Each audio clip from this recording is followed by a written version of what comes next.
Welcome to another deep dive. We've got some fascinating excerpts from the book PIHKAL Uh, by Alexander and Anne Shulgin. yeah, We're really excited to dig into this. This book's all about psychoactive phenethylamines. right. So maybe before we go any further, can you just give us a little background on what exactly those are? Um, so phenethylamines, they're basically like a family of molecules, Okay. and they have this specific structure, kind of a chemical backbone, you could say. Mm-hmm. And it can be tweaked in all these different ways. I see. And by making these small changes to the structure, it leads to this massive range of different effects. Oh, wow. So some of them act as stimulants, Yeah. right? Yeah. Some are psychedelics. And then others, they fall into this whole other category called empathogens, Okay.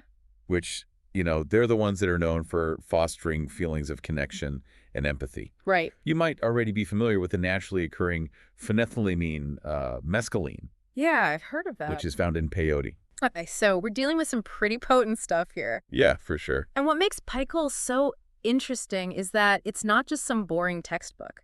No. The Shulgins actually synthesized and personally tested hundreds of these compounds Yeah. and documented their experiences in crazy detail. Yeah, PIHKAL is packed with all these personal accounts and subjective reports. Oh, wow. So it gives you this firsthand perspective on what it's actually like to experience these substances, Right. you know. Yeah. And their documentation was super meticulous, because they were going into totally uncharted territory Right, like nobody had ever done this before. with so many of these. Yeah. And I think another thing that makes this book so unique is the language is so interesting. Hmm. The way they name these compounds, it's almost poetic. Yeah. They often try to reflect the character of the compound Oh, wow. in the name. Okay. So, for example, you have groups like the 10 Classic Ladies. And then there's a whole series called the Muni Metro line. I love that. Yeah. And then there's the one called Forever Yours. Yeah, Forever Yours. That one really caught my eye. Oh, yeah? Because its effects, they can last for days. Yeah, crazy. Imagine taking something and still feeling it 2 days later. Yeah. That brings up a really important point though. Dosage. Oh, for sure. Dosage is super critical with these compounds. Wow. Even just tiny little variations. Yeah. They can lead to these drastically different experiences. Interesting. So, you read in PIHKAL, there'll be reports of just subtle mood enhancement at lower doses. Right. But then you up the dose a little bit, same compound. Yeah. And it's these intense, sometimes really challenging experiences. Oh, wow. And that Forever Yours compound, which, by the way, its chemical name is 5-ethoxy-4-ethylthio-2 methoxyphenethylamine. Oh my God. Mouthful. It's like a whole sentence. Yeah. But it really highlights the point that you gotta treat these things with respect. You got to take it seriously. Yeah. Yeah. That's something to be messing around with. It's fascinating, though, how, a little tweak in the chemical structure or a little change in the dose can have such a huge impact on, your whole experience. Yeah. It's wild. Speaking of these, profound experiences, Uh, one compound that really stuck out to me was DOM, okay. Yeah.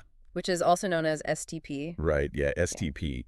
That one, it gained notoriety as a street drug Oh, okay. back in the 60s. Gotcha. Unfortunately, its effects were often totally unpredictable, Oh, no. which led to some tough times for folks. Yeah. There's a story in the book about someone taking just 4 milligrams of DOM Okay. and having this crazy visual experience with clouds. Hmm. And there's even a scientific hypothesis about how it works. Yeah. Yeah. It's called the hydroquinone hypothesis. Right. And it basically tries to explain how the structure of DOM interacts with certain receptors in the brain, Mhm. which I think is just so cool. Yeah. Yeah. That's what makes this research so compelling, right? Yeah. It's not just, subjective stories. Right. There's actual science trying to figure out how these molecules interact with your brain, on a chemical level. Yeah. And what they're finding is that it's really complex. Mhm. It's all about neurotransmitters. Okay. Serotonin, dopamine, Yeah. all the different ways that these compounds bind to different receptors. So each phenethylamine, it kind of has its own unique way of interacting with these brain systems. Exactly, yeah. It's like a chemical fingerprint, you could say. Wow. And it's this intricate dance between those molecules Yeah. and our brain chemistry Okay. that ultimately, creates the experiences that people are reporting. Right. Okay, let's talk about another one. Okay. So 2CT7, Right. which has the nickname Blue Mystic. Blue Mystic, yeah. There's this account in PIHKAL of someone who took it and experienced, like, uncoordinated vision. Like, they felt like their head was split between, like, two universes. Whoa. Yeah. Like, that's kind of scary, right? Yeah, that's intense. It makes you think about, like, the ethics Yeah. of experimenting with these, like, really potent substances. It definitely raises some important questions. Yeah. We've got to be careful Yeah. and realize that these things, they're powerful tools. Mm-hmm. And, they demand respect. Totally. Another one that I thought was interesting was 2CT17. Okay. It's nicknamed Nimitz Nimitz. after a California highway Right. Yeah, yeah. because it lasts so long. Oh, it's right. Yeah. And one user described feeling stuck in self-analysis for hours, which, like, it makes you think about how these substances can have such a deep impact on, like, your thought processes and introspection. Right. It's like they amplify certain aspects of consciousness. Yeah, for sure. And then there's MDMA. Yeah, MDMA. Which is unique because of its empathogenic qualities. Yeah, it's got this this really interesting history. Okay. Starting with therapeutic use. Mm-hmm. Then it became like a big thing recreationally. Right. And then eventually it faced all these legal restrictions. Yeah. So it really shows you this complicated relationship between science, culture, and the law. Yeah. When it comes to these substances. Mm-hmm. It's crazy how every person's experience with these things seems so different. Yeah. It's almost like these substances are like mirrors, right? Just reflecting back whatever's going on inside a person. That's a great point. Mm-hmm. And it's something that PIHKAL really drives home. What might be amazing for one person could be a total nightmare for somebody else, Right. So it's just another reminder to, like, approach these things carefully with respect. Yeah, for sure. The Shulgins definitely seem to get that. They were super fascinated by all these compounds, but their research was so meticulous. They weren't just experimenting on themselves all willy-nilly. Exactly. They were very careful, documenting dosages, effects, risks, the whole 9 yards. It's really impressive, especially with all the talk these days about microdosing and using psychedelics for, like, creativity. Yeah. It's easy to forget how powerful they can be. Right, totally. And that they can have negative effects, too. For sure. The Shulgins give us a good model for how to approach these things, I think. I think so, too. Curiosity, but also a healthy dose of caution. Totally. One thing that really stood out to me was how some people described these almost spiritual experiences. Oh, yeah. Like feeling connected to the universe, having these huge insights. That's really interesting. It's almost like they're tapping into something beyond our everyday understanding, It is fascinating how these compounds can kind of create these, what some people call mystical or transcendent experiences. Yeah. It really makes you think about consciousness. Right. And the whole mind-body connection. It's almost like we're using chemistry to explore spirituality, in a way. Exactly. Which then leads to the question of, like, how do you even describe these experiences to someone who's never had them? Yeah. That's a tough one. Right. It's like trying to explain what chocolate tastes like to somebody who's never tasted it. I know. You can use words, but they're just words. It's just not the same. Right. They can only capture a little sliver of the actual experience. Yeah. And that's why accounts like the ones in PIHKAL are so valuable, I think. Yeah, totally. Because people are really trying to put words to something that's almost impossible to describe. It's like they're pushing the limits of language. Yeah, exactly. You mentioned earlier how these compounds can act as mirrors, reflecting back our inner state. There's this one story in PIHKAL about a woman who had a really bad time on 2CE. Oh, wow. She was feeling a lot of self-doubt and paranoia. That's a good example of how these substances can amplify pre-existing psychological issues. Yeah. So, like, if someone's already struggling with anxiety or depression, Right. psychedelics can make those feelings even stronger. It's like they're shining a light on the stuff we might be trying to avoid. Exactly. Yeah. For some people, that can actually be really therapeutic. Okay. Like helping them work through difficult emotions. But it can also be pretty destabilizing if someone's not ready for it. So set and setting are super important then. Yeah, totally. The Shulgins talk a lot about how the environment, who you're with, your mood, your expectations, it all plays a role. Right. Think of it like going on a hike. Okay. If you've got the right gear and you've picked a good trail, you're probably going to have a great time. Yeah. But if you go unprepared and you get lost, Oh, no. that same hike can turn into a total nightmare. Right. So what are some things people can do to, like, create a good set and setting? Okay, well, first, pick somewhere you feel comfortable and relaxed. Yeah. Someplace familiar and safe. Mm. Make sure you're with people you trust. Great. People who get what you're doing. Okay. It can also be helpful to, like, have an intention for the experience. What do you mean? Like, what are you hoping to explore Yeah. or gain? Okay. Yeah. And finally, you just got to be ready for the unexpected. I guess you never really know what's going to happen. No, not really. These substances can take you to some pretty strange places. Right. So it's good to have a plan if things start to go sideways. So it sounds like the key is to approach these experiences with, like, curiosity, but also humility. Yeah, I like that. A willingness to kind of let go, but also to have that safety net. That's a great way to put it. These substances can be powerful tools for self-discovery, Yeah. but they come with a lot of responsibility. As we're going deeper into this world of phenethylamines, Uh-huh. what are some of the bigger questions we should be asking ourselves? Well, one of the biggest is, like, what can these compounds teach us about consciousness? Mm-hmm. They have this crazy ability to change how we perceive things, Right. our emotions, even our sense of self. So what does that tell us about how the brain creates our experience of reality?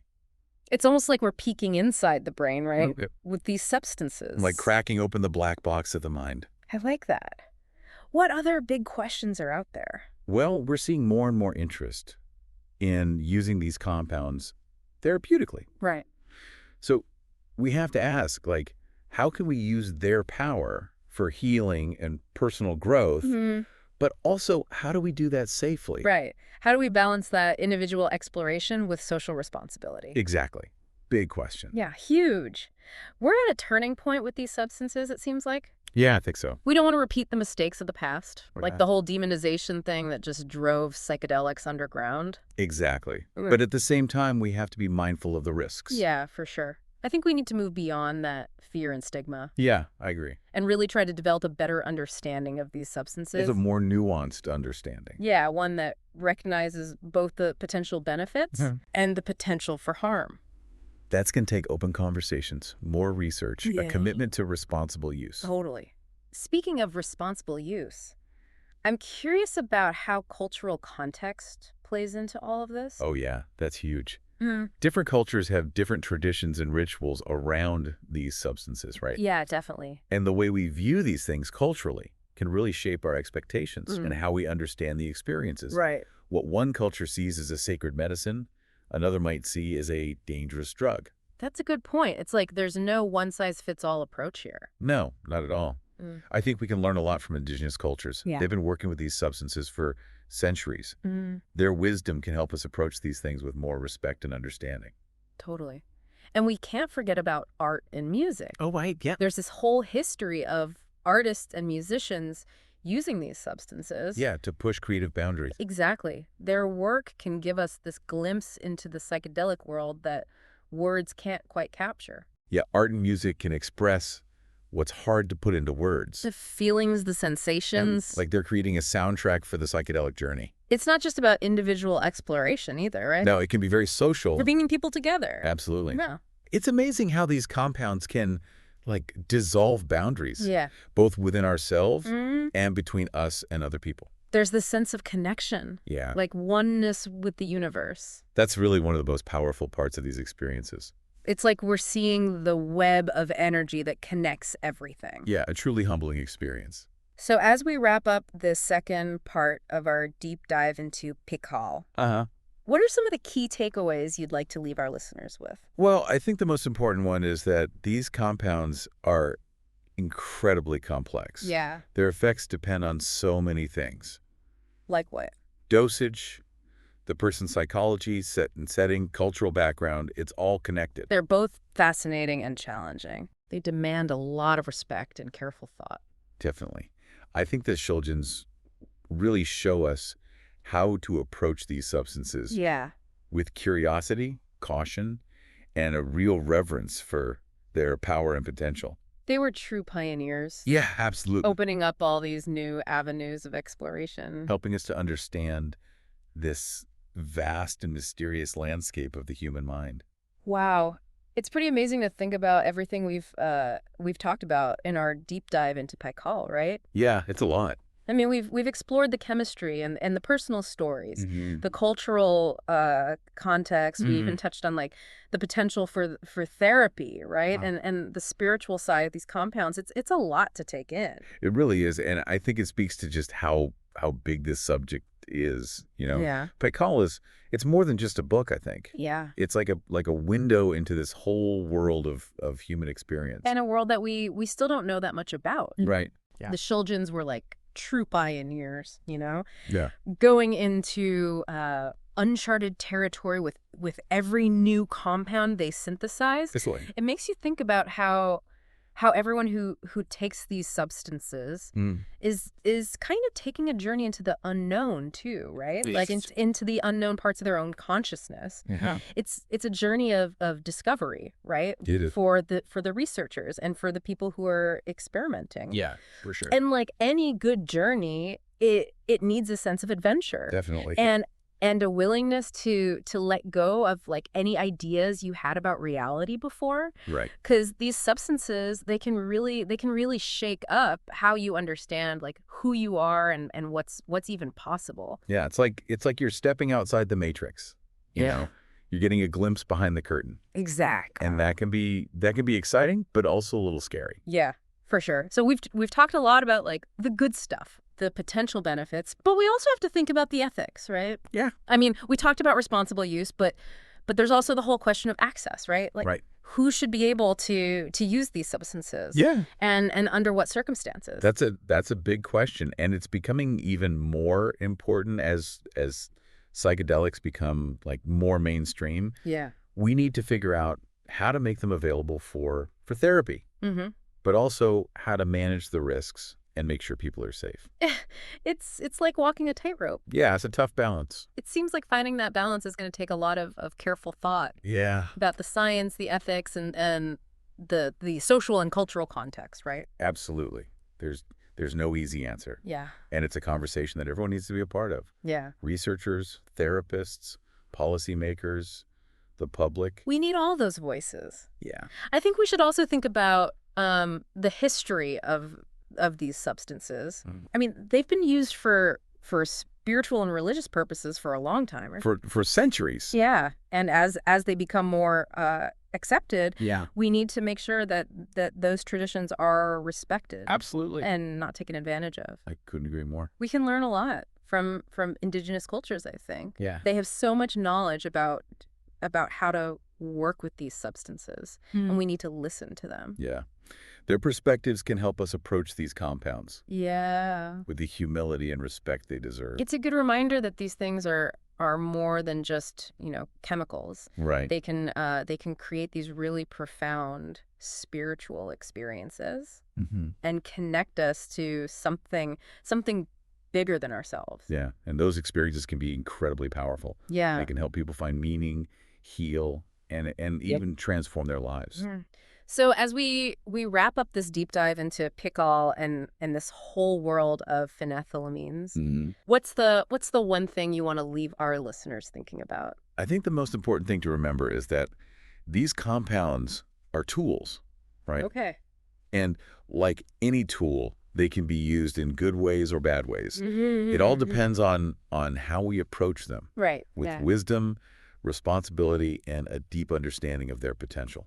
And their risks. Exactly. And with a sense of wonder too, right? Of course. I mean, the world of phenethylamines, it's a journey into consciousness itself. It is. And it's a journey that has the power to change us in ways we can't even imagine. We've covered so much today. We have. But this is really just the beginning, right? Yeah. PIHKAL and the work of the Shulgins, they give us this glimpse into this huge, mysterious world. And there's still so much left to discover. Who knows what we'll find as we keep exploring this fascinating world. Exactly.